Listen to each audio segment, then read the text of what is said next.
Hi everyone, welcome back or welcome to Astrology with Georgie. In this video, we are going to be discussing 2025 and we're going to be looking at the main kind of stuff that's going on. So there's quite a lot of change in 2025 in terms of the planets, outer planets moving signs. So in this video, I am going to go through all 12 rising signs and just give you an overview of what kind of themes you might be able to expect. This probably won't be the only video I do on this. I probably will go deeper on specific transits, but I just thought I just want to do an overview of the key things happening throughout the year of 2025 so you guys have an idea and an understanding of what's happening in your charts. Please do remember that your own personal chart always takes preference, okay? So I'm not looking at your own personal chart when I do this. I'm just looking at what's happening for the signs. How this manifests in your life will very much depend on other factors like what perfected year you're in, your progress to planets, how old you are, that kind of stuff. So this is kind of a general overview. So that's just something that you kind of need to remember when you're watching these videos. So I think we're just going to get straight into the signs. But if you get some value from this, please give it a thumbs up. That's what I wanted to say. Give the video a thumbs up, leave a comment. What are you excited about in 2025? What are you looking forward to? There's huge shifts happening. I'm really excited. We all need to get excited. There's big changes coming. If you are not a subscriber, please subscribe so you don't miss any future content from me. And there we go. Let's get into the video.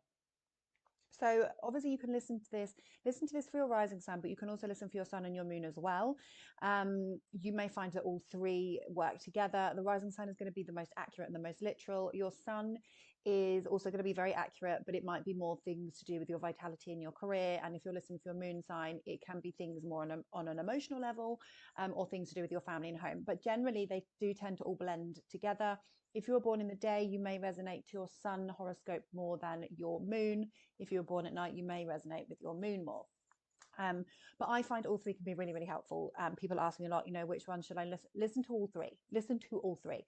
And if you have a lot of planets in one sign, and it doesn't happen to be your sun, your moon, and your rising, say you have all of the other planets in a sign, listen to that sign as well, because you may find that actually that makes sense for you as well.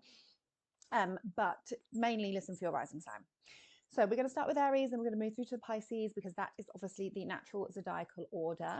Now I have skipped the chart already to July because then we can see that all of the planets have shifted. So we can see that Uranus has moved into Gemini, Saturn and Neptune have moved into Aries, Jupiter has moved into Cancer. So these are the main themes of 2025. So I'm going to run through what they mean. So for you guys, Aries, well, first of all, I'll start talking about Pluto because we have touched on this before, but obviously this is still going to be ongoing. Pluto in Aquarius, it's sextiling you because air signs sextile fire signs. So it's sextiling you, so it's supportive. But Pluto in Aquarius in your 11th house throughout 2025 is going to be a continuation of shifts within the organizations you're a part of, shifts within your friendship groups, maybe intense experiences with your friends. I know somebody recently actually that is having some very intense, this person is an Aries, an Aries rising and an Aries moon. And this person is having some very intense experiences with friendships at the moment. One friend is mentally unwell, the other friend, there's a lot of intense stuff going on. And I thought that's so interesting that Pluto has just moved into his 11th house. So potential, intense experiences within friendship groups, friends falling away from you, friends coming to you, karmic relationships with friends, karmic events happening, psychological changes within your friendship group. So again, remember Pluto rules psychology. So it links with the intensity, but psychological changes within your friendship groups or something happening to a friend that is showing up in your life. So things that show up in our friends' lives can show up in our 11th house. So huge shifts and transformations within your friendship circle can show up under this transit, okay? But it's also, really it's transformations around the groups and the organization. So any form of group that you're with, whether it be you're part of a gym, you're part of the National Trust, any groups, changes within that, shifts and changes. So that's going to be for 20 years. So, unless it's aspecting one of your particular planets, personal planets, you might not necessarily notice. And same with all these planets moving in. When they first move into the sign, you might feel something, But if you don't have any planets there, or it's not aspecting anything, it might not be immediately that you experience it. It depends on your personal chart. It depends which house is highlighted for you for that year, which is your perfected year. All this kind of other stuff does depend. And with Saturn and Neptune, they're just going to dip in for a couple of months, and then they're going to dip back out again.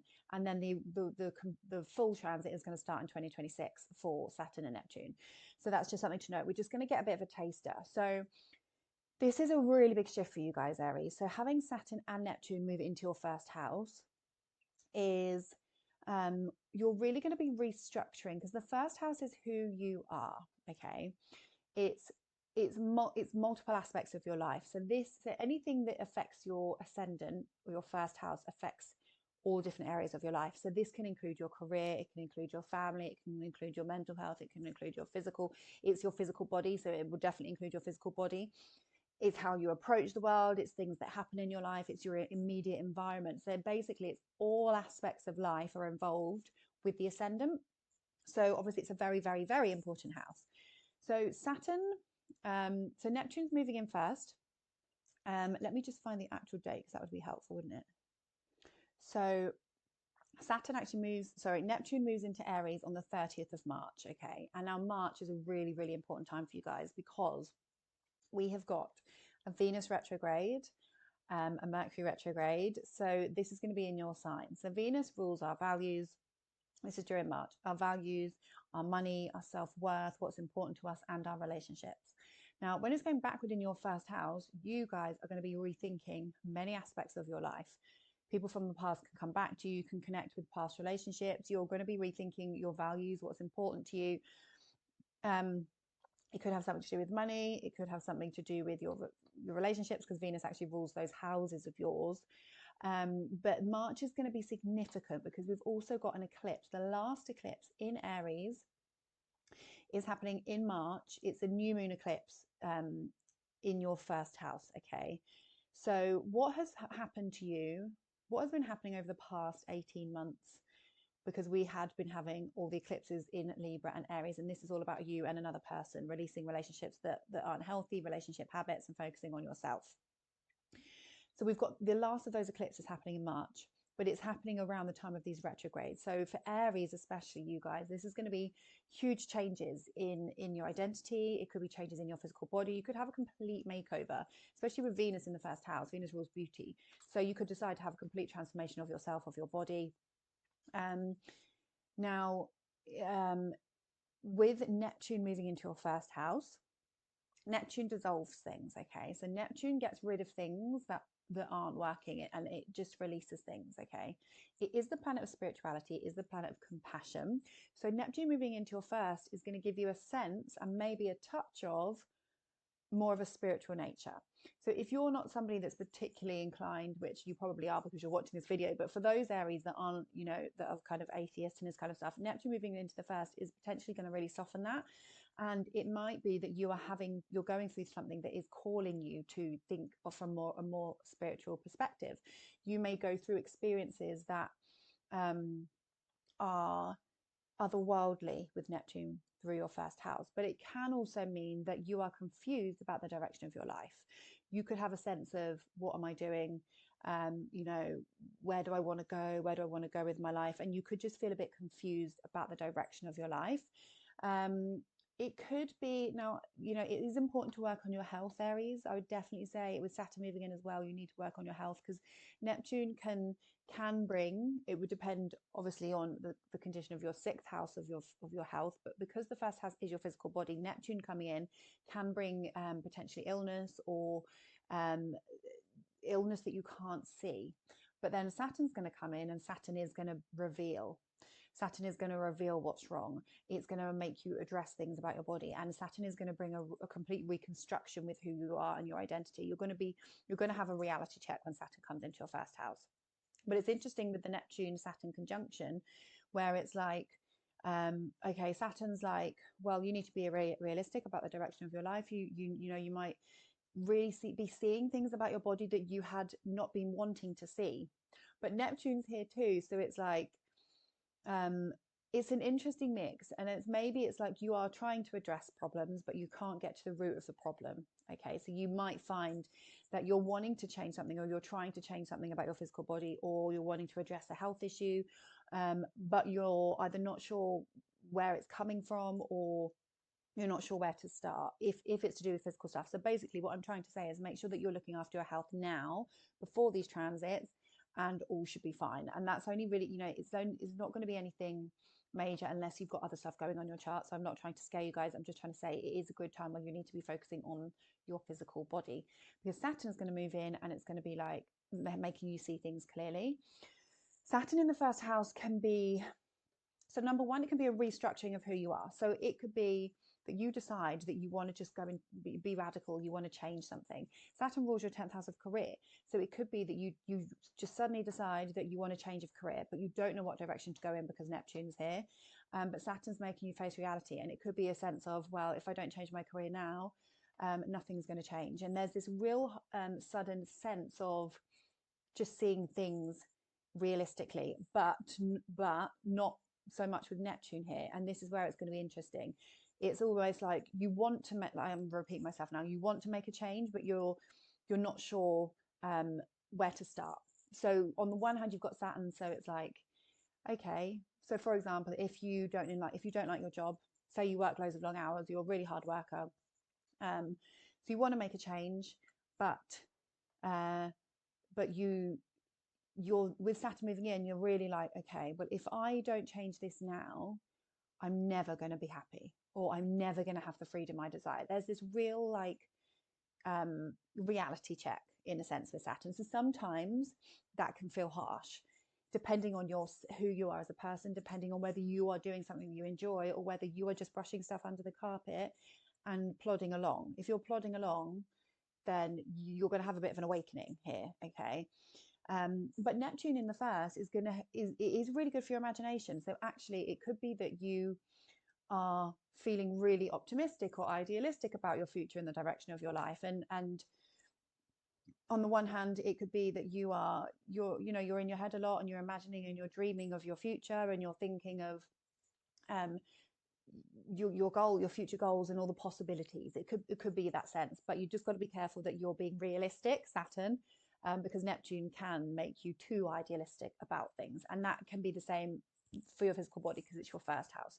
So there's just going to be a change within yourself, a change within your identity.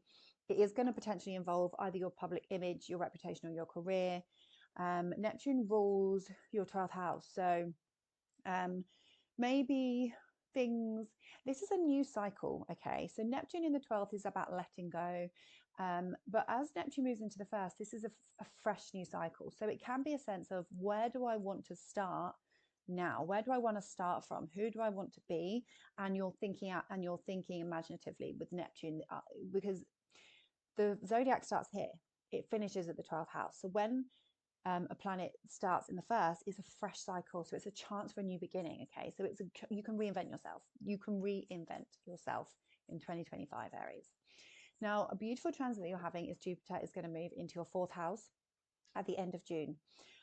Jupiter moving into Cancer is such a lovely transit because it's exalted in Cancer. This means it performs really, really well. Cancer is a watering, nurturing, feminine sign. It's loving, it's giving, it's emotionally intelligent, it's understanding. It rules children. So Jupiter moving into the 4th house, Jupiter expands. So this is going to be a great time for a lot of you to potentially expand your family. So for some of you, you could fall pregnant, you could be having a baby, you could just be thinking about expanding your family. You could be thinking about expanding your home.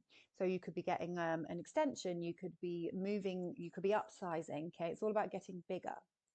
The 4th house is our inner core and our emotions. So Jupiter, it technically is a positive planet. So just feeling a bit better, feeling a bit happier. Things from the past, more experiences and opportunities about connecting to your past. So this could be, you have family members come over and you will get the photo albums out, and there's lots of opportunities to connect to your memories of the past with Jupiter here. It's a sign of the Cancer. So it's like you know, you go around your mum's and she's got all the photo albums out, or she's telling you about stories when you were young. There's lots of opportunities for that within your family. There's opportunities for blissful and abundant experiences within your home, within your family. You know, your partner could move in with their kids, the family is getting bigger, or even just, you know, your partner moving in, just more opportunities, more blessings within the family home. A family member could also be expanding in some sense, or a family member could be coming into some fortune. That's often the case. You know, if your parents are still around, it could be that they're going through something positive. Jupiter is a positive planet, so maybe they're going through something positive. Your body can, because the fourth house, you know, is also connected to the body. So it could be that you yourself are getting bigger around this time. Again, it could link to, you know, if you're having a baby, you're going to get bigger. That can sometimes happen with Jupiter in the fourth, because it can be connected to your body. So your body getting bigger, just enjoying being at home more. What else can I say about that? Jupiter rules your ninth house of beliefs and the 12th house. So yeah, I feel like, because these are your beliefs and this is your subconscious mind, so just feeling a bit more positive on an inward level can definitely happen with Jupiter in the fourth, because the fourth house is our inner core. It's what we keep inside, keep private, the deepest parts of ourselves. So feeling a bit more positive, maybe expanding your beliefs.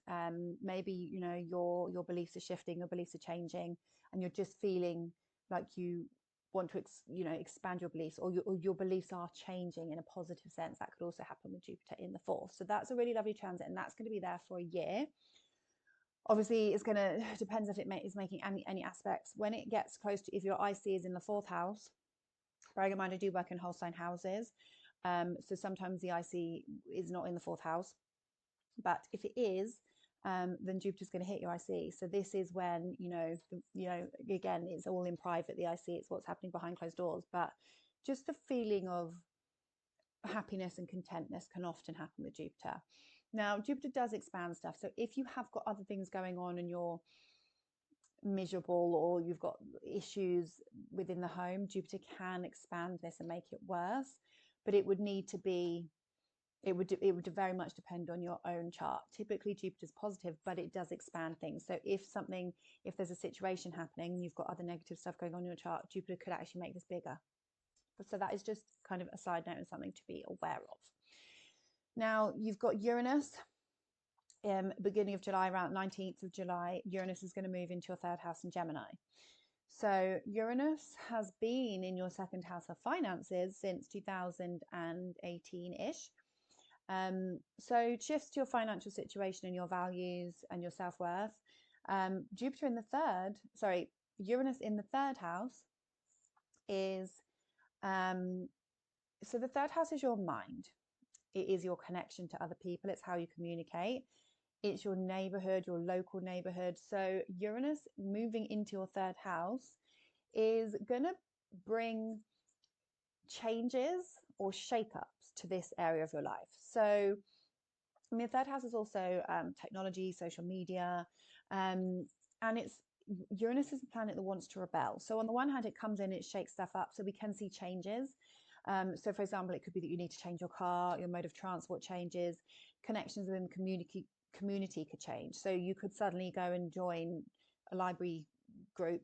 I always use a library group as an example. I don't know why. I've never been to a library group myself. But that's just what I think of when I think of the local community. Just sudden shake-ups. It doesn't necessarily have to be bad, although Uranus does like to shock. So just sudden changes within your local community. It could be that you have, you know, your neighbors are suddenly awful or chaotic or unusual in some sense. Maybe your people that you're seeing in your neighborhood are unusual. You could have unusual meetings around your local neighborhood. Connections with other people can be wacky, can be different somehow. If you work on social media, you know, for example, astrology is ruled by Uranus. So it could be that you're then, you know, if you're into astrology and you're watching this, you're then connecting with more astrologers, or you're connecting with people that are eccentric or Aquarian in some sense. The third house is also your relatives, your siblings, your aunts and uncles, nieces, nephews. So changes or breakthroughs, maybe a relative becoming rebellious, maybe a relative suddenly doing something unusual. You know, these are the kind of things we can see. It is, again, it's your mind. So this is actually good for creation. Uranus is the higher octave of Mercury. So it's our mind. So on the one hand, it can be a bit scattered and anxious based, but it's an outer planet. So this isn't going to be like the whole time. But there may be times where you're feeling a bit kind of anxious if other planets are kind of activating your Uranus in the third house. But it's good for breakthroughs, light bulb moments, suddenly like, having really creative ideas. Third house is learning, so it could be that you want to you're suddenly choosing to learn something, or suddenly or you're rebelling from certain things. You're rebelling in your neighborhood, you're wanting to break free, you're wanting to do something, you're wanting to throw your phone away. That could come, even though it's in Gemini. So you probably have an interest in either taking on information through technology or connecting with people. But it could be that suddenly you want to rebel. Suddenly you're thinking, actually, no, I'm going to quit social media. That could be the case with Uranus in the third, because it's like freedom. If you work on social media, it could be that you get some breakthroughs. Okay, you're getting breakthroughs or just shake-ups. Think changes. Think sudden shocking changes. And it doesn't have to be good, it doesn't have to be bad, but it's just sudden breakthroughs or just things changing. Rebellion in the way that you connect, the way that you communicate, things to do with your siblings, your relatives. Maybe one of your siblings is choosing to be really rebellious or something like that. That could happen. Yeah, a sibling is kind of having a breakthrough. A sibling can be having a breakthrough on social media. So anything that could be happening with like a sibling or a relative could also happen in the third house. And then on a final note, Aries, we're just going to talk about the nodal axis. So the north node is moving into Pisces into your 12th house, and the south node is moving into Virgo into your 6th house. So I'm going to say again, you guys need to focus on your health, because Saturn and Neptune in your first house of your physical body, the north node in your 12th house of healing, and the south node in your 6th house of your physical health as well. This is going to bring eclipses to your health houses. Okay, now these eclipses in general, and we're having these eclipses for 2 years, this is all about healing. This is about emotional healing, spiritual healing, as well as healing your physical body. But the north node is in Pisces, so we're learning to come away from having to have everything in a particular order, having to have everything in practical, logical, everything having to make sense. We're moving to Pisces. We're thinking about holistic healing. We're thinking about spiritual healing. We're thinking about energy healing. You may be called towards Reiki, towards retreats, yoga retreats. Anything that you can, any way that you can heal spiritually, you're going to be called towards it. But when the nodes activate your health houses, you can see themes of health come up. This is also about your routines. This is about your work, changes in your daily work, changes in your daily routines. Things that aren't serving you anymore will be released within the next 2 years, Aries. And it could have something to do with, you're burnt out, and so you want to change your job.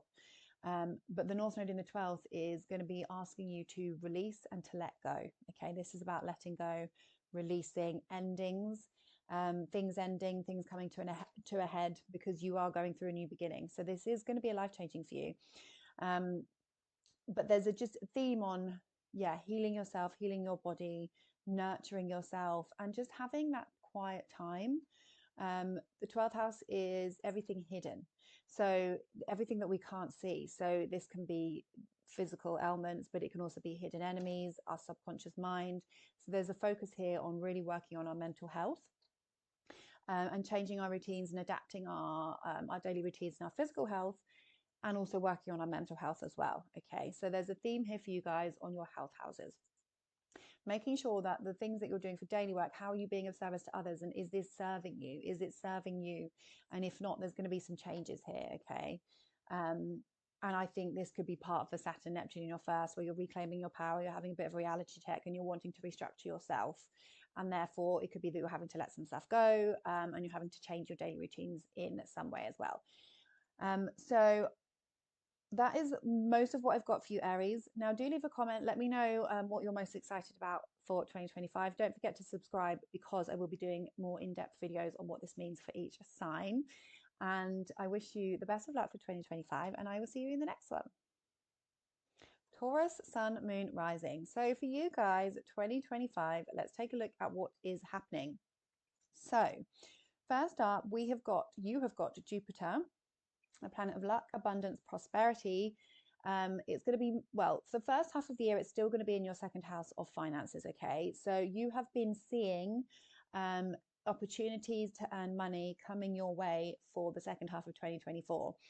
So this has been bringing all sorts of opportunities to make money, changes in your finances, changes in your self-worth. Maybe you guys have been feeling much more confident. Maybe you've been learning to value yourself more with Jupiter in Gemini, which has been fantastic. How has your financial situation changed over the past 6 months? So have a think about that. What opportunities have come to you? Have you taken them all? Have you felt you've had too many opportunities? Sometimes that can happen with Jupiter in Gemini. And how has your self-worth and how you value yourself improved? Because that's been a really cool transit for you guys. But in June 2025, Jupiter is going to move into your third house. So this, first of all, Jupiter in Cancer performs actually much better than Jupiter in Gemini, because Jupiter is exalted in Cancer. Cancer is nurturing, it's understanding, it's emotional. Jupiter here can nurture something, it can make something last, it can really expand something on a deeper level, on a more focused level, because Jupiter in Gemini is a bit scattered. It's harder to focus. It might have been harder for you to save money, even though you've been having opportunities to make money. To actually save it would be another story with Jupiter in Gemini, because it's a bit scattered, obviously depending on other things in your chart. Jupiter in Cancer can go more of the long distance, so it can go deeper, it can nurture something. Okay. But in your third house, this is about your connection with other people, your community, your environment, your mind, and what you're learning. So for a lot of you, you're going to be expanding what you're learning during this transit. You're going to be called towards learning something and nurturing something. Or if you're already starting to learn something, you are going to learn to nurture this thing. More opportunities for learning, more opportunities for even teaching. Expansion in your connection with other people. So if you work on social media, for example, Jupiter here is going to really help you expand. You could really blow up on social media, especially with the North Node in your 11th house. You could really expand and blow up on social media.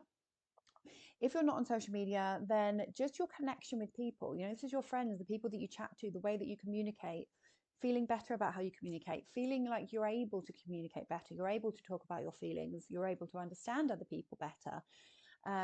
It's just all forms of connection and communication are going to thrive with Jupiter here, because you're going to be more understanding and more caring about how you connect and how people connect with you. And there's just going to be more opportunities here for growth around that sense. The third house is your relatives and your siblings. So your siblings could be going through an expansion, or your relatives could be expanding something.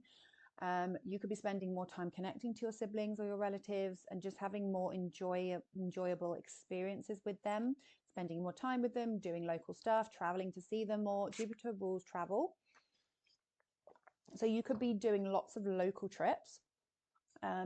You could be just being able to integrate yourself into local trips, and connecting and traveling at the same time. But the travel is going to be kind of more local. Doesn't mean you can't focus on long distance travel, but there's just going to be more emphasis here on short journeys, short trips.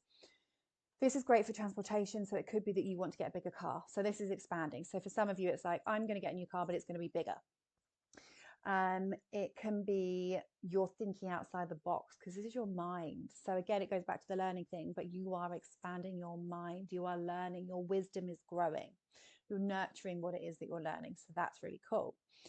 What else is the third house? And mainly it's like more opportunities to integrate with people. So local groups, going to do, you're going to a local horse riding group, you're going to a local village, the local village hall, you're, all this kind of local community stuff. More opportunities to do that, and it to be something that lasts with Jupiter in Cancer, like I said. So something that's you're going to be nurturing it. Now, Jupiter rules your 8th house. So it could be that you're learning something to do with your own psychology. You're studying something, or you're writing about some deep stuff. You're writing about dark stuff. You're publishing, or, this is like you're writing a book. The 9th house is publishing. So this is more writing, but it rules your 8th house. So it could be that for some of you could be writing a murder novel, or something like that. You could be learning tarot, learning astrology, this is other people's resources. So other people's resources can help you expand your mind. Could be that you're borrowing some money. You could be borrowing some money because you want to learn something under this transit. And Jupiter also rules your Pisces traditionally. So again, this is that link to social media.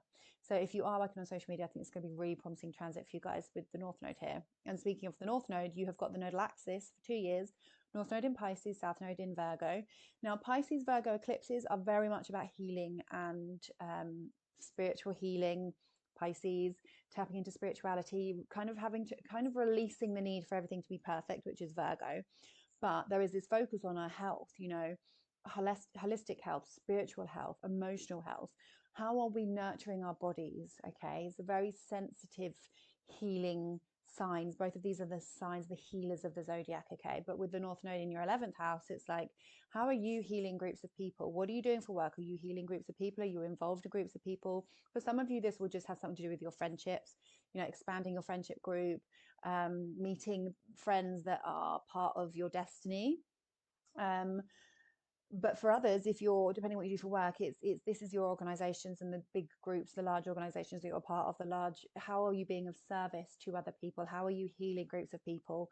The South Node in the 5th is children, creativity, and your own business. So the South Node is a little bit more tricky.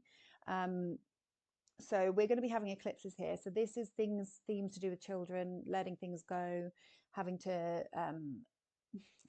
it's karmic stuff. So eclipses are karmic stuff. So karmic experiences around what it is that you're creating, your passions, your hobbies. You can see new stuff come in with the South Node, but it's at the point of you're releasing something before the new thing comes in. So, it could be changes within your business, making creative changes. It could be, theme to do with your children if you already have children, topics of children, but having to release something, having to let something go. What else? 5th house is your love and your romance. Okay, so you could meet karmic romantic partners around this time. Partnerships, if you're in a romantic partnership, if it's not for you, you could see some issues around this time with the South Node in the 5th house, or just releasing bad relationship habits that no longer serve you. So releasing the nitpicky need for perfection could come up under this with the South Node in Virgo, because you've got to focus more on the bigger picture, the bigger goals. The 11th house is your goals. So maybe your goals are changing, maybe your goals are expanding, maybe you're thinking, your goals are getting bigger, but you're going to be experiencing eclipses in groups, goals, dreams, children, creativity, passions, hobbies, changes in the things that you do for fun, and changes within your partnerships if those partnerships aren't aligning. But you could also be meeting karmic romantic relationships around this time. So I would just watch out for that.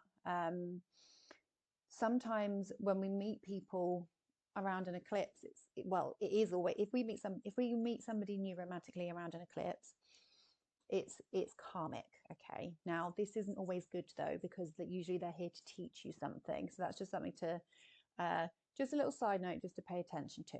It depends on your own chart what's going on, but usually people are sent to you for a karmic reason. Or it could be, you meet a soulmate and you guys were supposed to meet at this time, and it's going to be somebody from your past. So it's not all negative. It just depends what the lesson is that they're here to teach you. So that's always just something that I'd like to kind of watch out for. Now you guys are having Saturn and Neptune move into your 12th house. Okay, so these planets are completing a cycle in the 12th house. Now they're just dipping in and then they're going to move out again. So so Neptune's moving in first. Neptune is moving in the 30th of March into the 12th house. So this is a transit because the 12th house is naturally home to Neptune. So this could be great for spiritual healing, for letting things go, for connecting to your higher self. Neptune is the planet of spirituality. The 12th house is meditation. So this could be taking you, especially because Neptune rules your 11th house of groups, this could be taking you to retreats, taking you to spiritual realms, taking you to yoga retreats, to Reiki retreats, to all kinds of spiritual retreats involving groups of people could come from Neptune in the 12th. You're experiencing opportunities to let stuff go and to heal. Okay. Now Be careful of escapism, because the 12th houses tends to be where we like to escape. So for some of you, if you're not self-aware, can end up going down the road of wanting to escape too much. Escapism can come in all forms. It can come in forms of, drinking drugs. It can come in forms of eating, scrolling on your phone, reading, more healthier versions of reading, of traveling, of cooking for hours in the kitchen. These are all forms of escapism, because we like to just do something and just go off into our mind. So Neptune the 12th is going to help you do that more. But just be focused that you're not doing something really impulsive, Aries, and that any decisions that you make are kind of from more of a healthy perspective. But the fact that Neptune rules your 11th house, I feel like this is more growing opportunities of going on retreats or healing within a group of people, within an organization, letting things go. Like I said, this is the house of endings, so it's where we let things go. Now Saturn into the 12th is Saturn rules your 9th house of beliefs, and this is your spirituality and your religious beliefs. So again, this could be because Saturn actually brings you a bit of a reality check. So this could be a bit of a reality check around what it is that you need to heal. Does it have something to do with your parents? How have your beliefs changed? This is the house of mental health. So if you're going through something, Taurus, then Saturn in your 12th is like bringing that to light. It's like it I don't want to say it can affect your mental health. It's like a reality check around something that you need to let go of. Okay, so for some people, if you're not self-aware and you're not doing the work, this can feel heavy. It can feel like a burden, because think of the 12th house as your mental health. It's your subconscious mind. So Saturn coming in can be a bit isolating and harsh, but it's because it's asking you to be aware of something that you need to let go of. So this could have something to do with your beliefs. On the one hand, you could be traveling to very far away in spiritual places, but I just feel Saturn coming into the 12th, it's like Saturn's about to do a whole cycle around the zodiac. You're learning lessons from every single house. Gets to the 12th house and it's like, right, what have I learned and what do I need to let go of? And if you're not letting go of these things, it can feel heavy on your mind. Okay. Now Neptune here is going to break this down, because Neptune is dissolving the realities of Saturn. So it could be a gentle release, a gentle healing. Okay. And actually it could be because of the 12th house, it is spiritual retreats. Actually, maybe you're having to get more serious about your spiritual practices. You're having to get more serious about your healing practices and what you need to do to heal. You're having to get more serious about it. Okay, so just kind of see it as that. And these planets are just going to dip in and they're going to dip back out again. So it's just like a little taster, and you might not necessarily feel it straight away. But it's just obviously something that we need to pay attention to. And then all the while, Taurus, you guys have got Pluto in your 10th house of career. Now, I'm really excited about this transit personally, being a Taurus. Now, this transit is great if you are working towards something, you're building something, and you are a good person. Okay, this is how I'm going to explain it. So Pluto is the planet of transformation. It tears things down and it rebuilds. So for example, an example would be Conor McGregor. I think he's a Taurus rising, if I'm correct. Now, obviously recently he's been through this awful trial, and I'm not going to make an opinion on it, but he's just had Pluto move into his 10th house of reputation. His reputation has come to the ground. Now, for him, obviously, this transit is detrimental to his reputation based on something that he potentially did or did not do. I'll leave that up to you. But he's being accused of something and his reputation is being brought to the ground.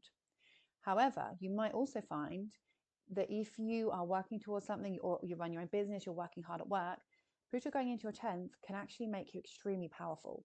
It can really improve your reputation. You could become famous. You could climb the 3 steps up the career ladder. You could be really moving towards your goals with Pluto in the 10th house. So this is going to be 20 years, and this is going to be changes around your public image, being seen as powerful, moving towards power. If you have been a good person, if you haven't, Pluto will come for you. And I'm not saying that to scare you. I'm just saying your reputation can be crushed to the ground with Pluto. So you have to move with integrity and honesty and with a good heart, because Pluto is the destroyer if he wants to be, but he's also the bringer of riches and fame and huge transformations. But it's after uncovering the truth. So if there's things buried, like if you haven't been honest, Pluto will bring it up. Okay. And this is the house of authority. So I don't want that to sound scary, but if you guys are moving, in good vibes and you are good people, Pluto in your 10th is going to bring you huge transformations in your career. So I think this is something to get excited about. Sorry, dry mouth. So yeah, so that's going to be for 20 years. And obviously I have done a video about that. If you haven't watched it, then go to my page and find Pluto for the signs. But so we've got huge changes in 2025, Taurus. I feel like for you guys, yes, I mean, the 10th house, and I don't want to say this because it sounds really awful. And also I'm saying this to myself as well because I am a Taurus sun, but Pluto moving into the 10th, these two moving into the 12th, there could be some sort of loss within the family. The 10th house is our parents. Saturn and Neptune is letting things go. So that could be, oh, that's my phone vibrating. So that could be an option for some of us, for a very few people, not everyone, because it depends on your personal charts, but that is also possible with Pluto in your 10th house because this is your parents. And so when long-term planets move into the 10th, we could see some changes that are going to unfold, but this is going to be 20 years, so changes that are unfolding over the next 20 years. But with these dipping into the 12th and thinking, is that going to be something where we're losing something, we're saying goodbye to something?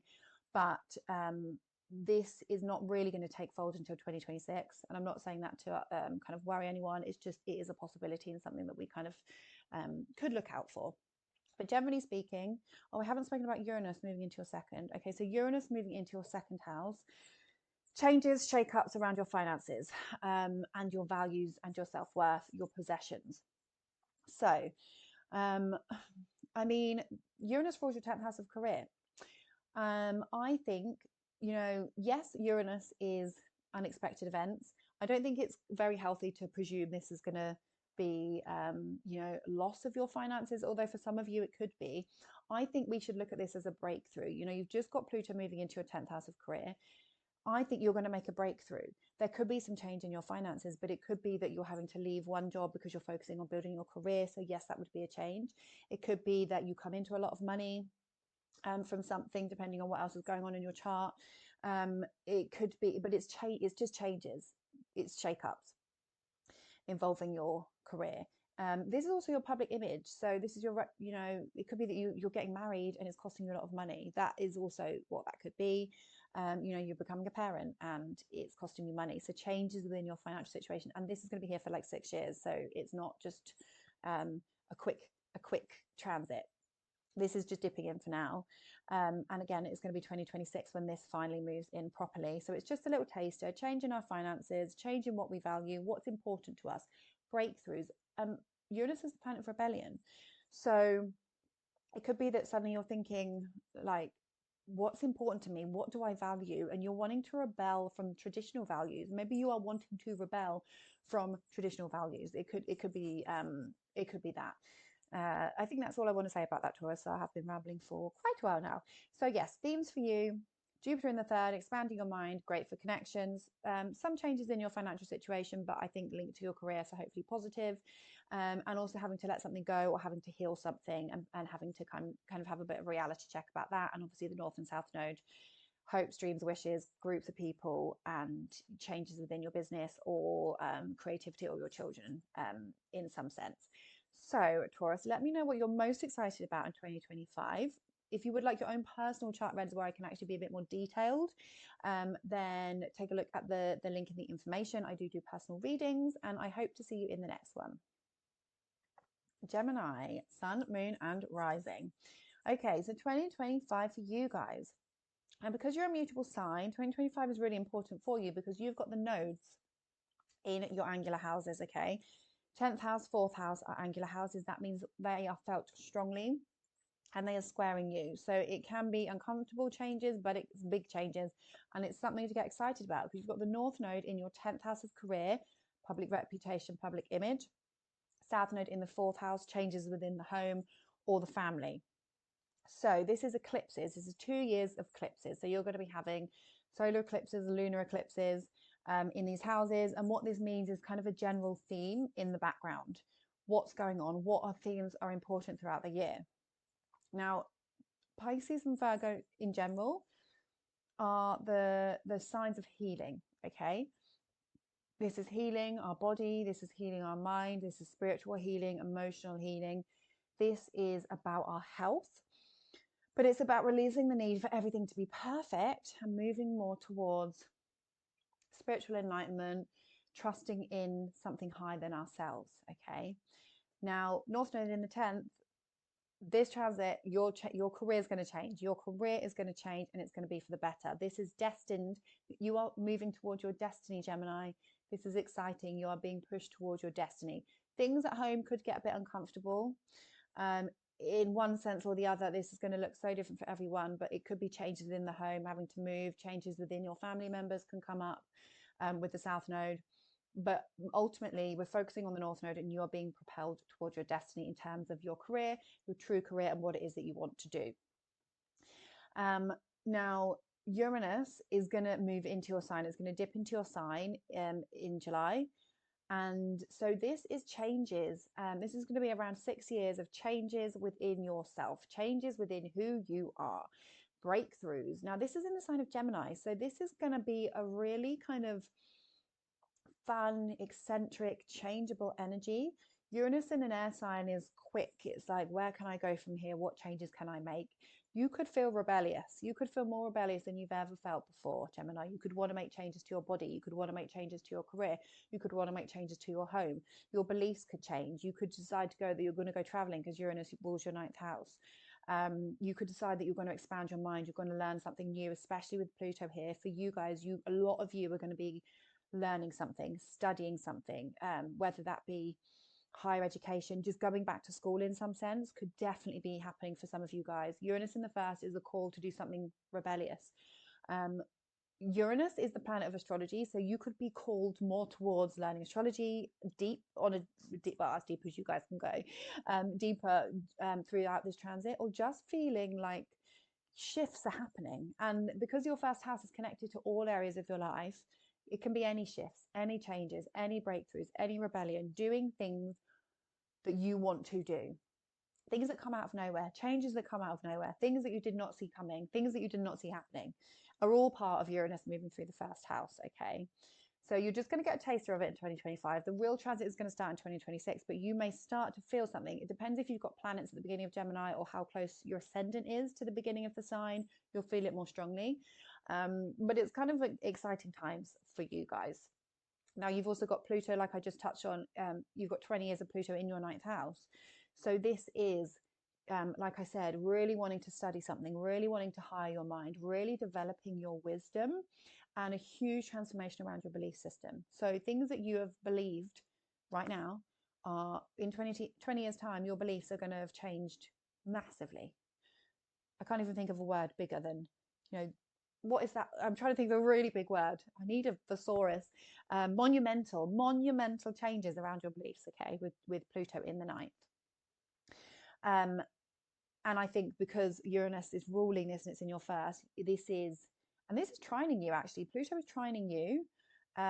So huge shifts around your life direction, your identity, even your physical body. Like Uranus in your first house is your physical body. So if you're a Gemini rising, this is, radical changes to the way you look.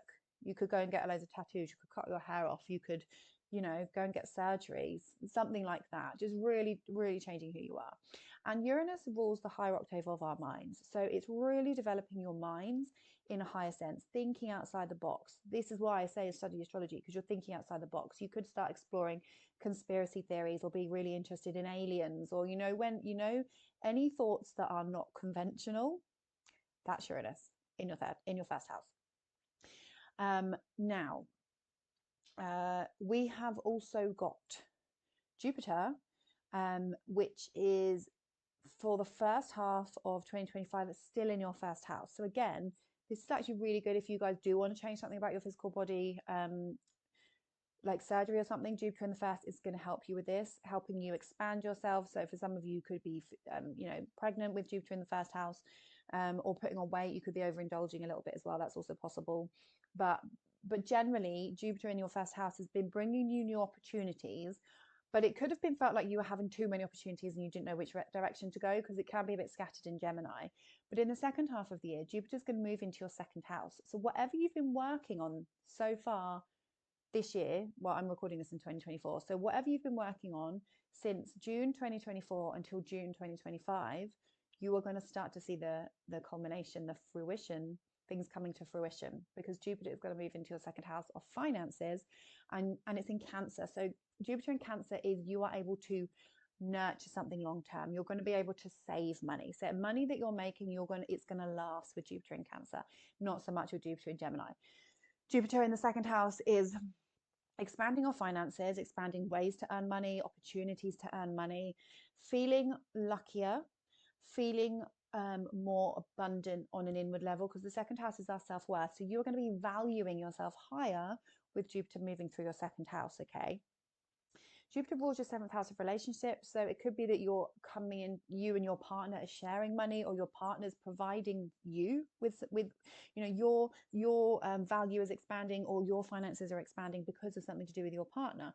It also rules your career. So making money from your career, making money from your clients, and that money expanding with Jupiter in the second house. So this is really exciting for you guys. I'm actually really excited about 2025 for you guys, because it's monumental for with the North Node in the 10th. Uranus in your first, I just think is going to be crazy but fun, changeable but breakthroughs kind of thing. Jupiter in your second, when it rules your 10th house of career and your 7th house of one-on-one clients, financially this is going to be a great year for you guys, or there's going to be some huge shifts. So really, really excited for you to see how that's going to unfold. Now we got to talk about Neptune and Saturn, because these are the outer planets and these are shifting signs into Aries. This is huge, because these, especially Neptune spends 14 years in a sign. So the fact that it's changing signs is crazy. Unless you've got any planets at the beginning of Aries, or unless it's going to touch make aspects to any of your other natal planets, you might not necessarily feel this straight away, but you might notice something. So Neptune moving into your 11th house, which is on the 30th of March, it actually moves in. This is going to be, because Neptune is the planet of spirituality, it's our imagination, it's our creativity, but it also dissolves things, okay? And it makes us idealistic, it makes us kind of live in a bit of a dream world wherever it's moving through. So Neptune in your 11th can just be more like you're fantasizing about your future, but you're not really seeing things that clearly. You're meeting friends that are of a spiritual nature. So it's really great for connecting with spiritual people, becoming part of a spiritual group, being more empathetic towards your friends. Maybe your friends could be going through something. That could also happen with Neptune in the 11th, like your friends are going through something. But Saturn's going to be here too, and Saturn's going to come in May. So Saturn and Neptune together are very unusual energy, because Saturn is reality and structure and discipline, and Neptune is completely the opposite. So Saturn coming into your 11th house is basically going to give you a reality check. So it's going to say, right, do you really want to be friends with this person? Do you really want to be part of this person? Is it serving you any good? And you're going to have a reality check. And it's going to be like, it can feel a bit heavy and a bit somber, where you're thinking, actually, this friend isn't good for me, and you could have a falling out, but actually it's from Saturn in your 11th house, because it's giving you a reality check. And Neptune here as well is going to confuse things, because you're not necessarily going to see things clearly. So there could be some issues within friendship groups. It could be that you're wanting to integrate into a group of people. So for example, if you wanted to go and join a yoga class, that could be part of it, because Neptune is wanting you to connect spiritually, and Saturn is like, well, you need to be serious about this, you need to take this seriously. So it could be that you're wanting, in a professional sense, to be involved in part of a group. Saturn rules your 8th house of other people's resources, so there could be a connection here between money and friends. Just be careful, because this could be a sense of your financial situation not being clear, or lending money to a friend but not getting it, not necessarily realizing the rules around whether they're going to pay you back with Neptune here. Feeling isolated from friends can also come with Saturn in the 11th. Suddenly feeling like, actually, I don't really have any friends. I'm not really part of anything. And because it's the reality check, it's like, I'm not really part of anything. I don't really have anyone to turn to. That can also be the case of Saturn in the 11th. But when Saturn dips into and when any planet first dips in, we can feel the harshness of it to start with. But as the transit goes on, bearing in mind these planets are just going to dip in for a month or two, and then they're going to move back out. And then 2026 is when we're going to see this full ingress. We're getting a little taster. So when the planets first moved in, we get a bit of like a shock. And then as the transit moves on, we're learning the lessons, and then we can get stronger. So when Saturn first moves in, it's like a reality check.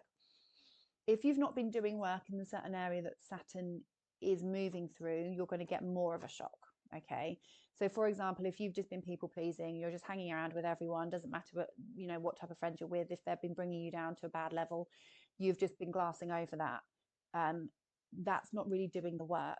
So Saturn is going to bring a reality check, and actually maybe that friend then gets in trouble with the police, and you end up being involved in that because you've not really vetted that friend and you've allowed something to occur. Do you see what I mean? So there's going to be a lesson learned there. If you have been doing the work and you are very selective for the people that you hang around with, this could be more of a, okay, how can we integrate? This could be more of like a work thing, like integrating into a group of people because you're trying to be more dedicated to a group of people, dedicated to a humanitarian project, dedicated to being of service to people, something like that. I mean, in the sign of Aries, it's all about doing things impulsively. So you're going to have to learn with Saturn here that you can't just jump into stuff. You just have to be careful, and Neptune's going to be confusing things. So this is going to be an interesting transit, but it is going to involve groups, all your hopes and your dreams for the future. So goal setting, using your imagination is going to be a huge part of this. Where can I go with my life is going to be a part of this. So I think I've spoken about everything now, Gemini. So really exciting year for you. Uranus in the first, looking to the future, changes within the groups you're with, but North Node in the 10th is, I think, exciting. You're being propelled towards your destiny, and Jupiter in the second. The money is coming to you guys. So I'm excited for that. Let me know what you're most excited about for 2025, Geminis, and I will see you next one. Cancer, Sun, Moon, and Rising. 2025 for you guys. Okay, so what is going on, Cancer?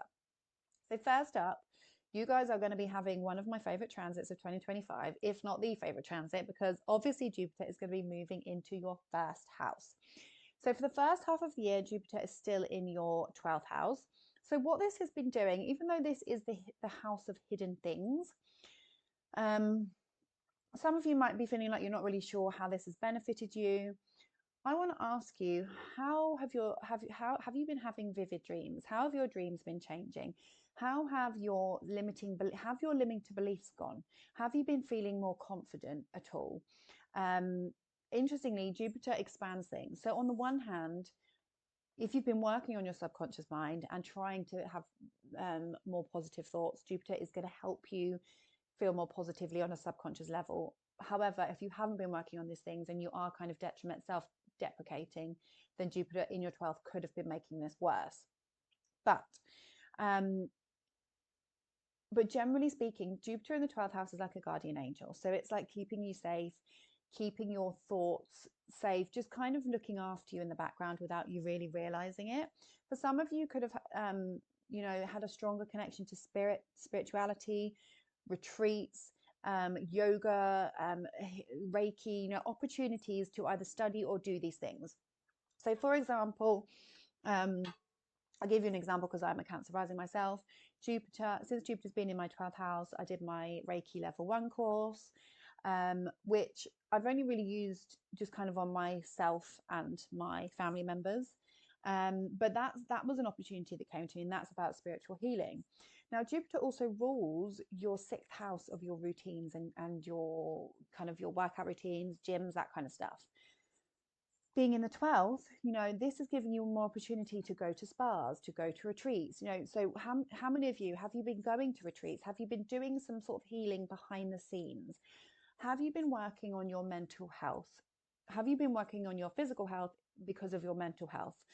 Because Jupiter rules your 6th house of physical health, and it's been in your 12th house of your mental health. So there's been this correlation between change within your physical health, or just more focus on the routines around your physical health, and your mental health in some sense. Now, for some of you guys, it's been about healing. It's been about doing a lot of spiritual work, about, more meditation.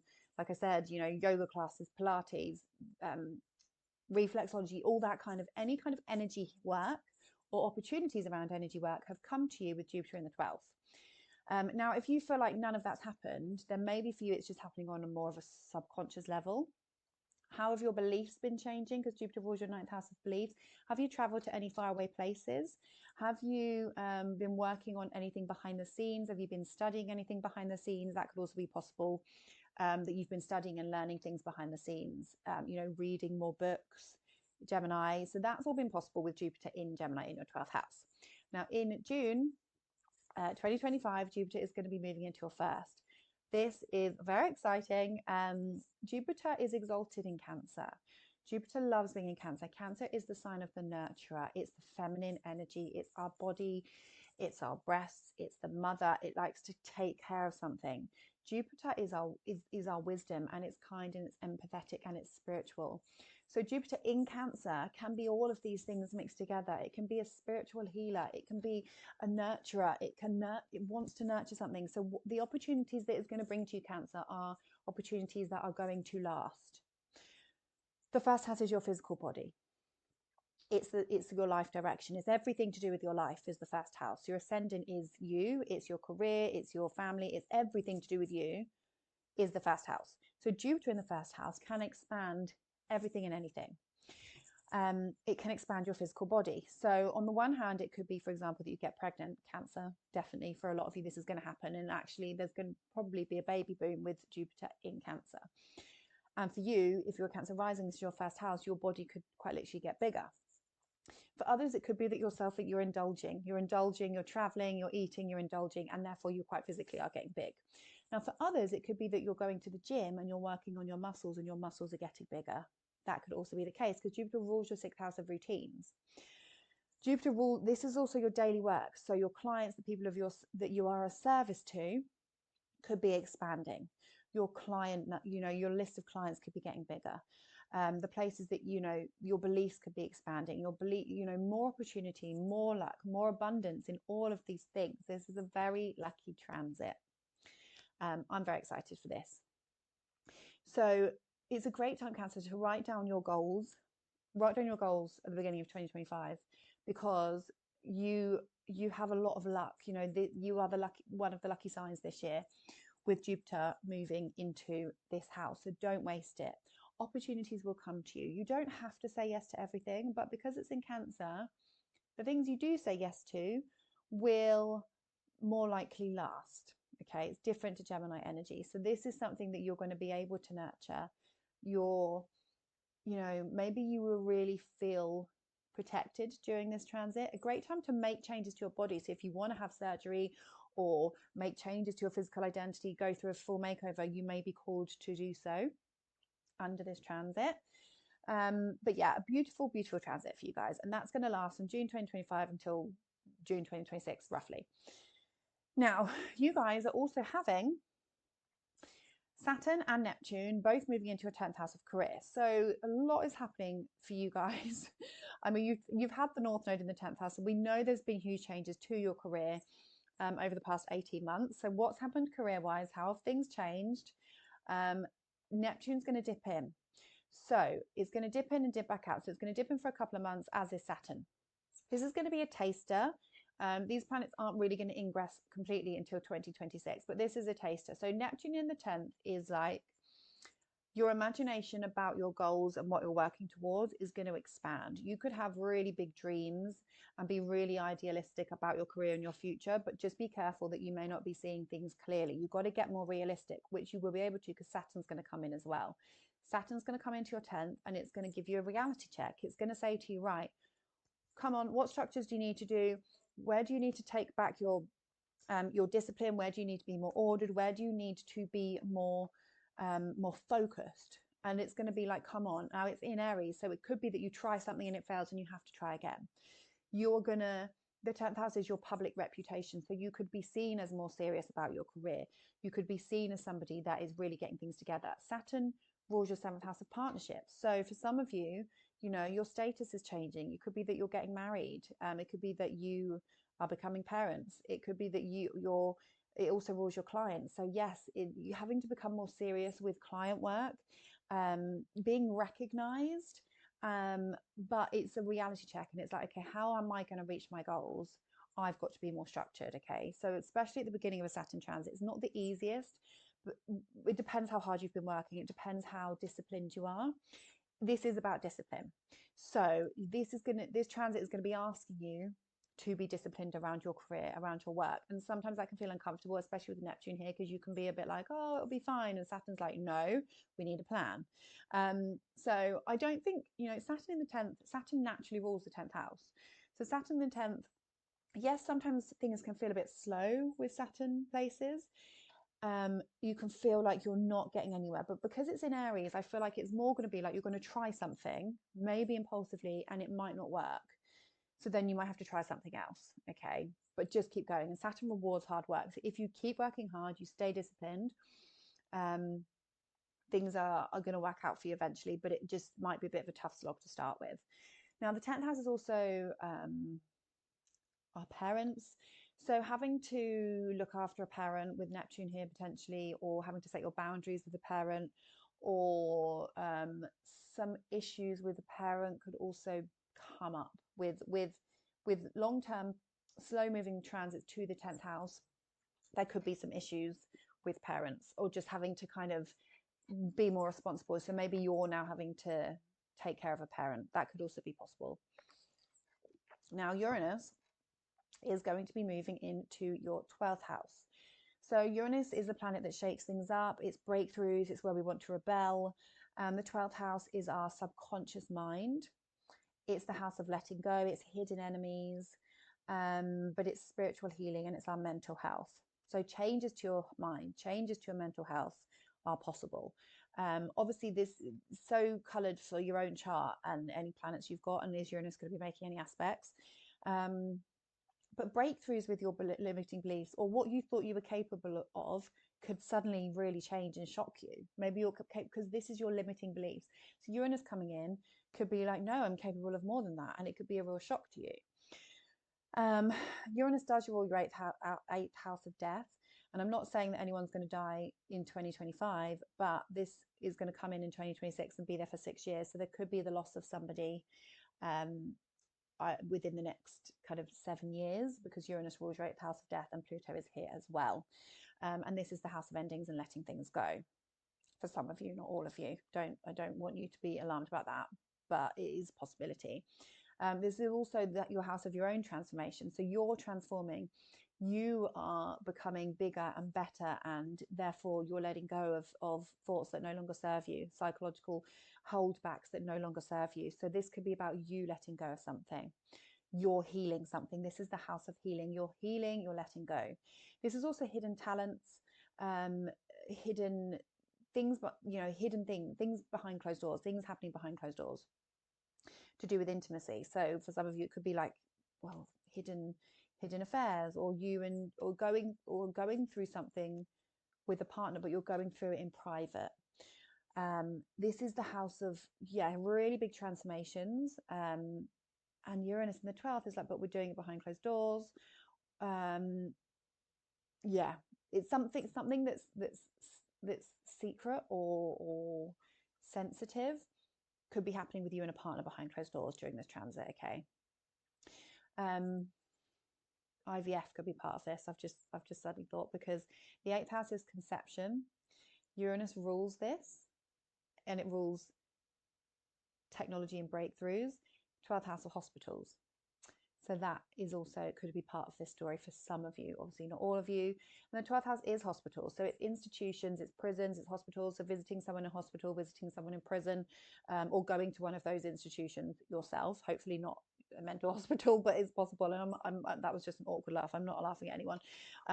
But basically, because this is the house of your mind and your psychology, actually for some of you, it could be that you're having to get help for your mental health. But for the most part, and for the most of you watching this, it's just going to be you're experiencing breakthroughs, or there's some sort of rebellion in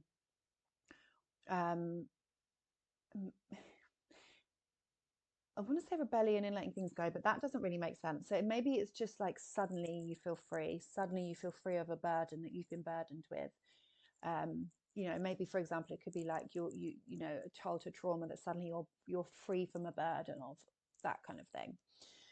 And then Pluto in your eighth house, which is going to be here for 20 years, this is, exploring the depths of your mind, going through your own transformation, going through your own intimate transformation, going through a transformation around people's finances, inheritance, money coming to you, sharing money with your partner coming into huge amounts of money could be possible here, maybe sharing them with you. Deep psychological exploration or deep exploration of anything metaphysical. So real draw to psychic, tarot, becoming more psychic with Pluto here. Pluto is happy in this house, so I don't think this is a bad transit at all. I know people say, oh, this is the house of death, which it is, but this is 20 years. So the chances that someone you know that is going to die within 20 years is probably quite high. Yeah, that's not the main focus of the house. The focus of the house is deep transformation within yourself. And again, this is the house of letting things go, but it's the house of bringing stuff up to release it. So it's almost like in this house, you're bringing things up, and in the 12th house, you're chucking away Uranus here. So there could be, so basically, 2025 Cancer could be a time of healing for you, or things coming to the surface and you letting them go. Okay. Big changes for your career. North node in your ninth house, south node in your third house. So this is your information houses, your learning houses. So this is the eclipses. You're having eclipses in your ninth house, eclipses in your third house. So this is moving towards learning something, developing your mind, expanding your mind, traveling to places and meeting people of destiny, people of karma, people that you were always meant to meet, going through really transformative experiences abroad, traveling to short distance trips, things to do with your siblings and relatives, things to do with your car. The south node is letting go, so it could be that you have to change your car or mode of transport. But really, this is just activating your houses of information. So you're probably going to want to study. You're probably going to want to learn more. You may be wanting to publish. You may be wanting to broadcast. This is also your beliefs, your spirituality, your astrology, being catapulted more towards that. But it's also in a healing energy. So Pisces Virgo is about healing and health, how, developing your beliefs around how you can heal emotionally and coming away from feeling like everything has to be done physically and in the body and in a certain perfect way, and coming more towards having faith. Okay, you're going to be really maybe called towards having more faith during this transit, Cancer. So that is pretty much for you guys. Let me know what you're most excited about in 2025. I'm excited for you. You've got the lucky planet in your sign, so you are being protected from this, although there are some changes. And remember, your chart always is very personal to you. So if you would like your own personal chart read, then take a look at the link in the information, or just drop me an email, and I will see you guys in the next one. Bye. Leo and Leo rising, Leo sun moon rising. So you guys, for 2025, what is going on? So you guys are going to have Jupiter, the planet of luck, abundance, and prosperity, is going to move into your 12th house. Okay, so this is going to be about things going on behind the scenes, spiritual retreats, healing your body, connection to spirituality and energy healing. Jupiter rules your 5th house of fun and hobbies and your children, and your romance. So okay, for some of you, you could be having a secret romance, a romance that starts behind closed doors. Especially because Pluto is in your 7th house of relationships. So if you are unhappy in a relationship, Leo, you could be attracting a romantic partner, and there could be start of some sort of love affair. That's possible for some of you, not all of you. I'm not calling you all out. I'm just saying that is possible with Pluto in the 7th.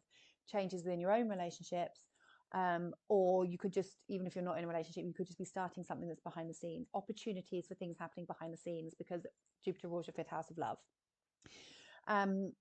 It also rules the 5th house of your transformation, and the North Node is here. So this is about you healing something, you letting something go. Shared resources, changes within your shared resources and your money and your finances could also be possible. I'll come on to the North Node in a minute, but yeah, Jupiter in your 12th house is kind of like having a guardian angel. So there's some protection here for you. What is the state of your mental health at the moment, Leo? That would be the question that I would want to ask you first of all, because Jupiter expands what it touches. So Jupiter in the 12th house is going to be expanding your limiting beliefs. So if you're working on your limiting beliefs in the sense of you're working on your mind in a positive sense, Jupiter's going to help you feel more confident, help you feel like you can achieve what you want to achieve on a subconscious level. But if you speak to yourself, if you self-sabotage, if you have bad habits, Jupiter could be making these worse. So what are your bad habits? You know, do you shut yourself in your bedroom and don't speak to anyone for hours? Jupiter can make this worse.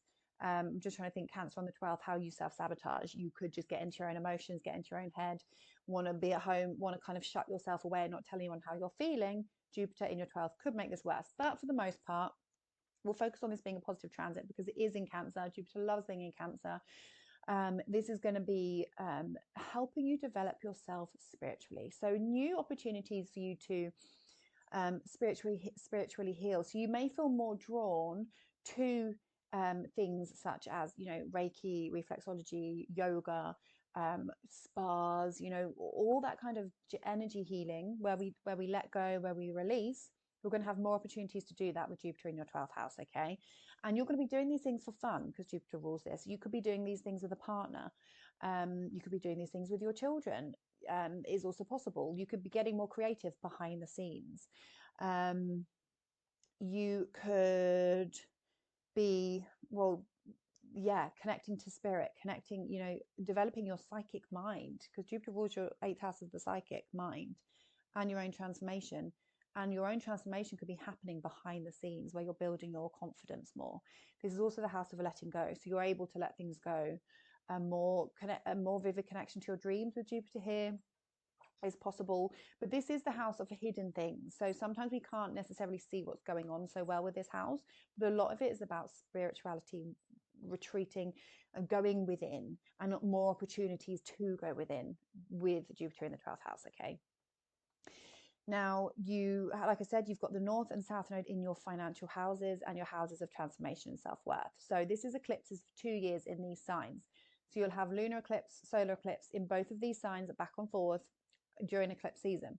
So this puts a theme, okay? So this is a theme throughout 2025 on these houses.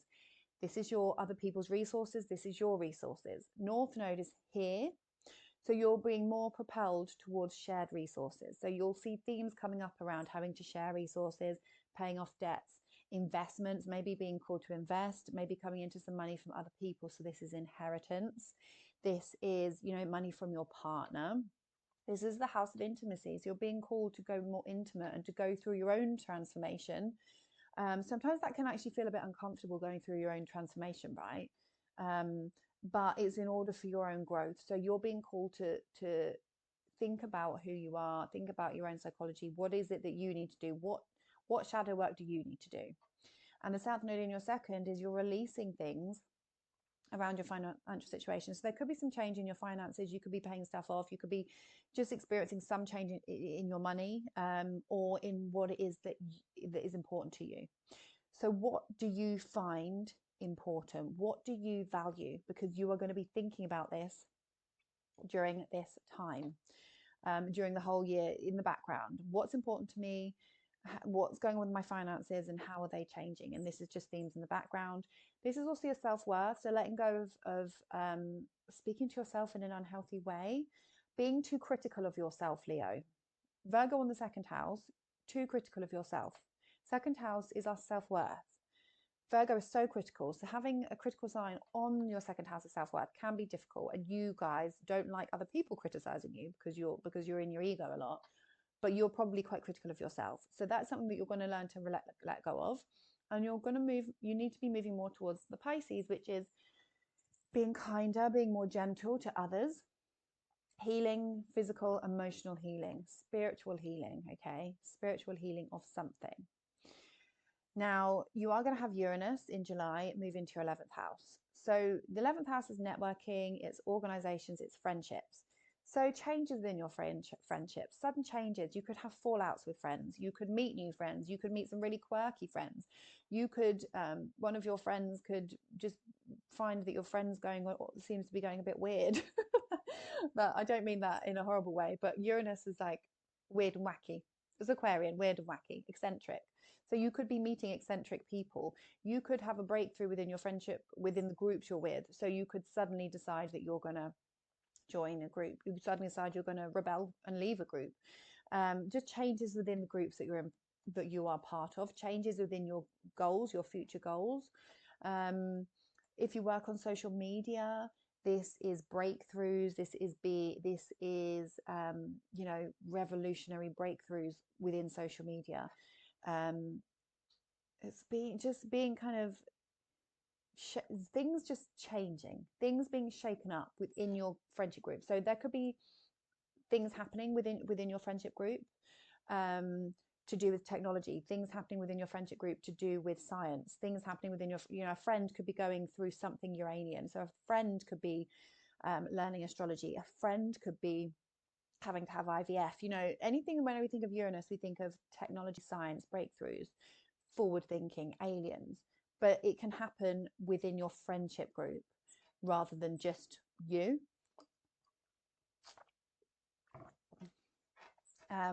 Using technology to move towards your goals, social media. You know, if your goal is to get a new car, maybe you're getting a Tesla, maybe you're getting an electric car, you know, that kind of stuff, kind of science and forward moving towards your goals. Now, you guys are also having Saturn and Neptune move into your 9th house. So the 9th house is our beliefs, what we're learning, our higher education, and our travel. So Neptune in the 9th house is a beautiful transit because it is expanding our mind, and we're thinking about our beliefs, and we're using our imagination and thinking about what could be possible. How can we expand our mind? And Neptune is so imaginative that it's idealistic, and it's like, wow, yes, this is what I now believe in. So your beliefs could be changing under this transit. Now, Neptune and Saturn are just going to dip in for a couple of months and they're going to move back out. And it's not until 2026 that we see the full ingress of these planets in the 9th. And it's not going to be, because the 9th house is a cadent house. It's not the most prominent house in the chart. Okay. So I don't think you're going to necessarily experience something to do with this straight away. It depends if you have planets here or if these planets are going to be aspecting anything. Excuse me. But Saturn in the 9th, okay, so Saturn in the 9th, you can experience delays or issues when you travel. Now, this could be that you go on holiday and something happens and someone has to go to the hospital, or your flight gets delayed, or something, you know, especially at the beginning, Saturn at the beginning of the sign, just delays or issues when trying to travel. So my advice, Leo, is always get travel insurance. And I've lived through this myself because I've had Saturn in Pisces, and we had to claim on our holiday insurance twice within the space of 6 months. So always get holiday insurance. You're still going to eventually get there. There's just some, you know, there's just delays, and it can be a bit frustrating. Now, Saturn in your 9th house is asking you to have a real reality check about what it is that you believe in. And you're thinking to yourself, what actually do I believe in? And you're being called to reevaluate or kind of come back down to earth about your beliefs. But Neptune's here at the same time. So on the one hand, Neptune's like trying to expand your beliefs, but Saturn's like, but hold on, you need to be realistic. So it's an interesting mix. So it could be that you're feeling more called to spiritual beliefs, but you're trying to do it in a disciplined and grounded sense at the same time. So however that's going to work is going to be interesting. The 9th house is also study. So for some of you, you are going to be going back to school because you want to learn something, you want to study something. Because Saturn in the 9th is like, well, you need to find a teacher to teach you. Neptune's like, oh, I want to expand my mind. And Saturn's like, well, you need to get a teacher. So that's how that's going to manifest. You may feel like you want to learn more, and you've got all these ideas and dreams about expanding your mind and learning more and being really, really intelligent around a certain topic. And Saturn's like, well, you need to get someone to teach you, or you need to have practical steps in order to how to get there. Let's go and get a teacher. You could jump into something, Aries, impulsive. Just be careful that you're not jumping into something too quickly, because you might have to kind of, it might not be quite right, and you might have to kind of do something again. But call towards expanding your mind in a structured way. So learning, going back to school. This is also the house of the law. So for some of you, you're having to be more organized with, you know, like your taxes and getting your tax return. So, you know, doing your legal things, you know, you want to travel, but you need to renew your passport. Neptune's like, oh, I want to travel. And Saturn's like, but your passport's out of date. So having to deal with really boring and practical stuff around the law and travel. for very few of you, you could get into some trouble with the law, but that's probably only going to be dependent if you have natal planets here and what they are. But there's possibility, yeah, getting into trouble with the law, possibly with Saturn coming in here and Neptune dissolving things. So it's almost like, it depends what you have with your own sign. But Neptune's like, oh, it'll be fine. And Saturn's like, hold on a minute, you've just done something illegal. That's obviously going to be very few of you, but it is also possible because the ninth house is where we can get in trouble. Well, it's issues to do with the law, and then the 10th house is authorities. So there's a connection here between making sure we're doing things correctly and legally, because otherwise we can also get in trouble when things come into the 10th house as well. So those two houses correlate in that sense. But these transits are trining you, Leo. So this is actually trining you. So what you're learning, or whatever, however you're expanding your mind, whatever you're going to study, is a direct a direct improvement on you, on your life. You are growing, you are expanding, you are learning, because it's a trine. So this is positive for you. Okay. So we've spoken about the North Node, South Node. We've spoken about this. We've spoken about Uranus. I think we've spoken about everything for you guys. So obviously you've got Pluto moving into a 7th house relationships. So if relationships, I didn't mention travel. I did mention travel. For some of you, you could actually be moving abroad. Okay, because and working abroad, because Saturn rules your 6th house. Neptune rules your 8th house of transformation. So for some of you, you're traveling abroad, you're studying abroad. That could also be the case. Okay. And Pluto in your 7th house, you're going through transformations within your relationships, your clients, your significant one-on-one relationships are shifting, are changing, and you're being asked to really decide what you want, because anything that's not for you will be gone during this time. But if this doesn't necessarily mean that things are going to end if you don't want them to end with a partner, but there is going to have to be some sort of work or some sort of change within the relationship for things to work. Okay, that's just the rules of Pluto in your 7th. So Leo, let me know in the comments what you're most excited about for 2025. There's a lot of themes for you in terms of travel or expanding your mind, changes within your environment, the groups of people that you're with, and also, developing things behind the scenes and working on your mental health. So those are kind of your main themes for 2025. So let me know what you're most excited about, and I will see you in the next one. Virgo, Sun, Moon, and Rising. So 2025 for you guys, let's take a look at what's going to be going on. So you have got Jupiter moving into your 11th house. It's been in your 10th house since June 2024, and it's going to be in your 10th house until June 2025. So have any opportunities come to you, Virgo? This is in Gemini, so I feel like this has been a bit scattered. Maybe you've been thinking, Gemini, about changing your job, about changing your career, but perhaps you haven't done anything about it yet. For some of you, you will have had changes in your career. Jupiter is a planet of opportunity. So opportunities for a change in your status, opportunities for a change in your career, your reputation in some sense. Okay. But in 2025 in June, Jupiter is going to move into your 11th house, into Cancer. So Jupiter in Cancer is a much better energy, in the sense of whatever we're moving towards, the opportunities that are coming to us, it gives us a chance for it to stay, because Cancer is the nurturer. It can look after something. So Jupiter in Cancer, the opportunities that we have, bearing in mind Jupiter rules luck, opportunity, abundance, success, it expands everything it touches. Okay, so with each house that it moves through, it's bringing us opportunity for expansion. So Jupiter in your 11th house is opportunities around your friendships, the groups that you're involved with, and expanding those. So you may find that you're networking in new groups. You may meet a new group of people. You're integrating in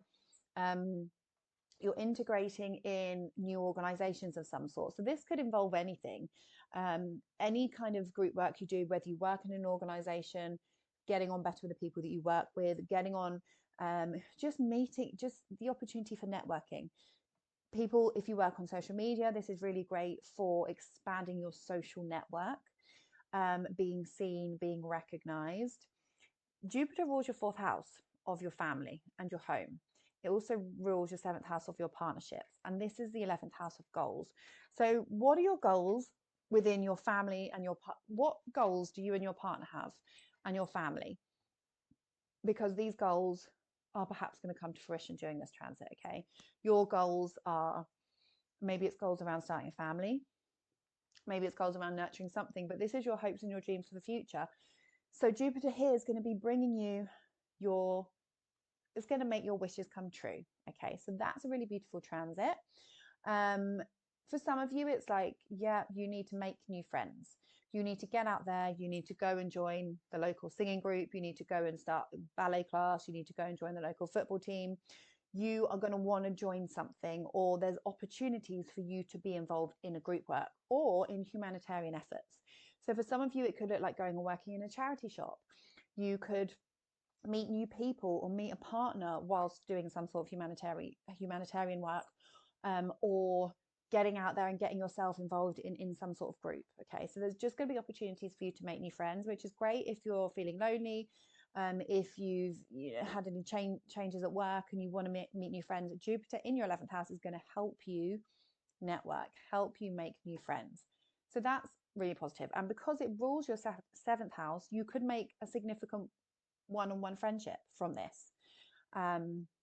And it could help, you could be doing it with a family member also, but it could also help you on an inner core level feel a bit more content. Okay, now you guys are going to have Uranus dip into your 10th house. So this is your career, this is your public reputation, this is your status.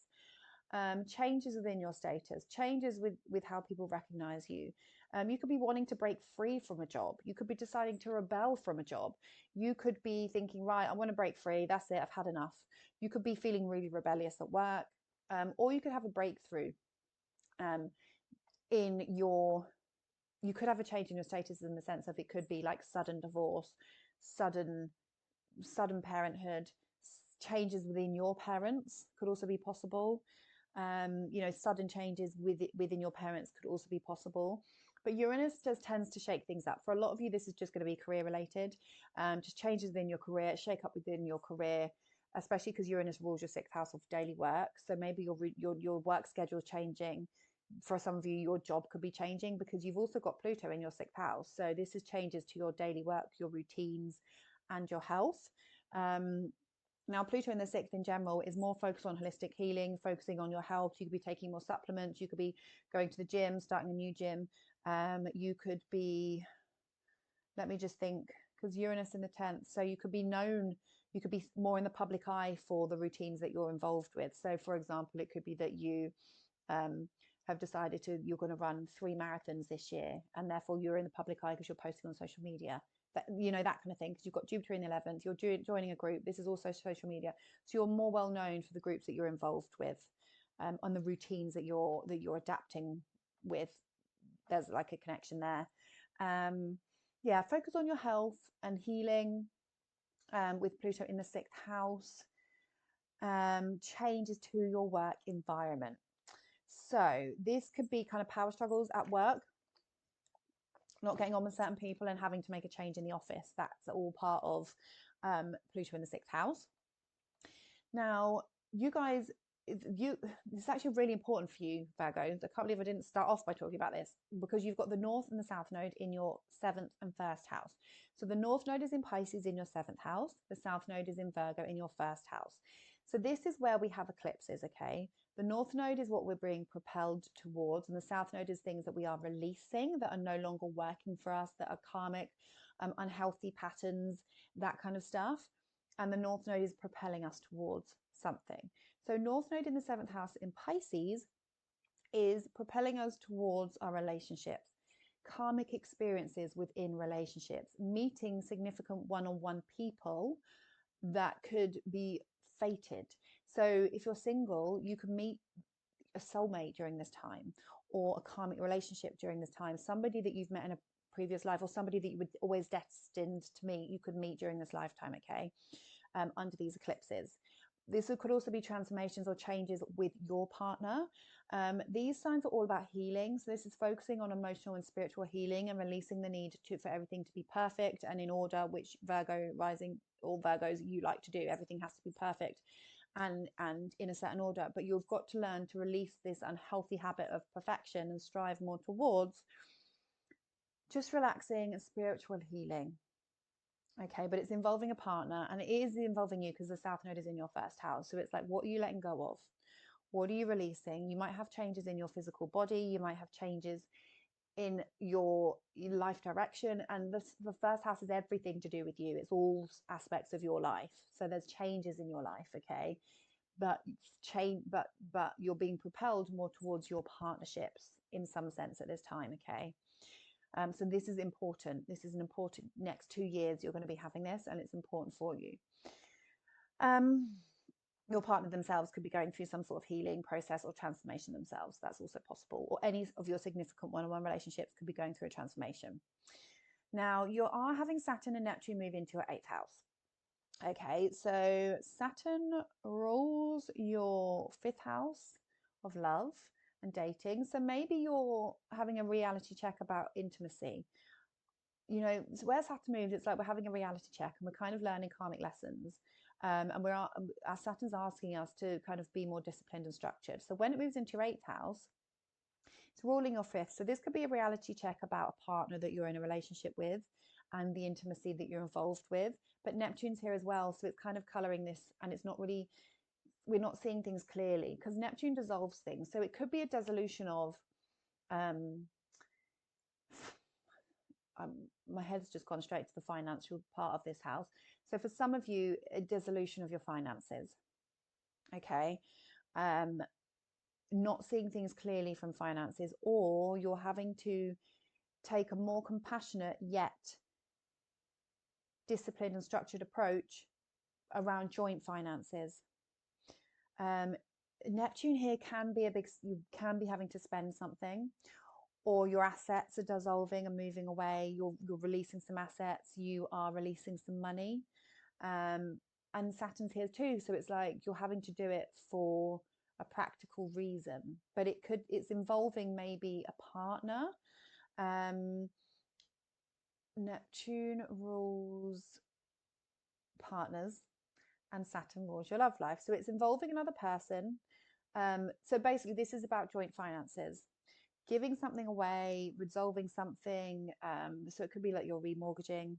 It could be that you're remortgaging to release the money to give to someone. It could be that someone's doing that to give money to you. It could be that you are thinking about your resources in a joint sense. You're being called towards focusing on what it is that, you know, your taxes, your investments.